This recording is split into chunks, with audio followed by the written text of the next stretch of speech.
हम अक्सर सुनते हैं कि भगवान हर जगह है और हमेशा हर परिस्थिति में आपके साथ है, पर कैसे? आइए इन शब्दों को हम एक कहानी के जरिए समझने की कोशिश करते हैं। एक बार एक गांव में एक साधु रहता था जो भगवान पर बहुत विश्वास रखता था। वो साधु एक बार पेड़ के नीचे बैठा था और भगवान को याद कर रहा था। तभी अचानक वहां उस गांव में बाढ़ आ गई। चारों तरफ पानी ही पानी। सब लोग अपने आप को बचाने के लिए ऊपर पहाड़ की तरफ जाने लगे। तभी पहाड़ की तरफ से उनमें से एक व्यक्ति ने देखा कि साधु जी ऐसी हालात में भी भगवान की तपस्या कर रहे हैं। वो कहीं जा क्यों नहीं रहे हैं अपने आप को बचाने के लिए? तो उसने साधु से बोला, महाराज, आप कहीं जा क्यों नहीं रहे हो? आप भी चलो हमारे साथ ऊपर, वरना आप डूब जाओगे। साधु बोले, अरे मुझे क्या होगा, मैं भगवान की इतनी तपस्या करता हूँ, मुझे कुछ नहीं हो सकता। मुझे भगवान अपने आप बचाएगा। धीरे धीरे पानी साधु की कमर तक आ गया।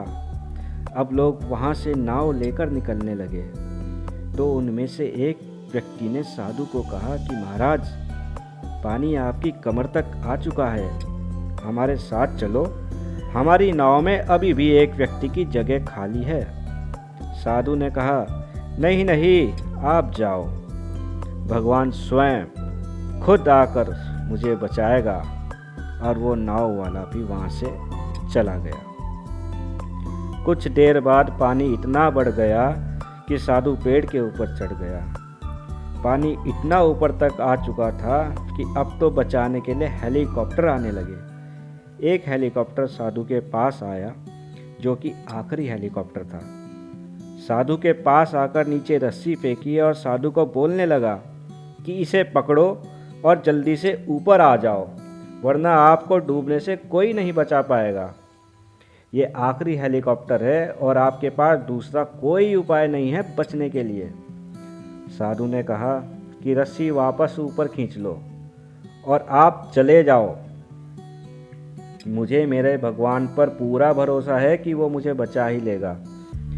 पानी काफ़ी ऊपर आ गया, पेड़ डूब गया और साथ ही साथ साधु की भी डूबने से मौत हो गई।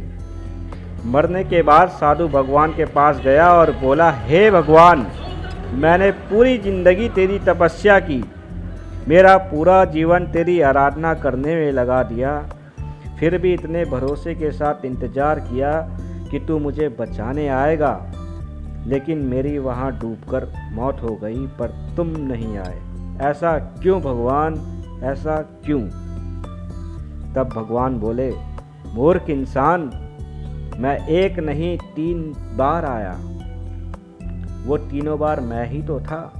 पहला पैदल, दूसरा नाव के साथ और तीसरा हेलीकॉप्टर के साथ। लेकिन तू मेरा एक भी अवसर, मेरी एक भी अपॉर्चुनिटी को पहचान नहीं पाया। पता नहीं किसका इंतजार कर रहा था।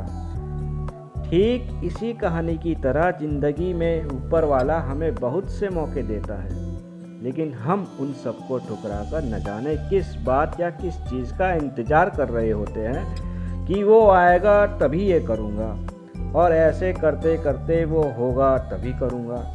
इस बात पर अड़े रहने से एक वक्त के बाद मौका हाथ से छूट जाता है।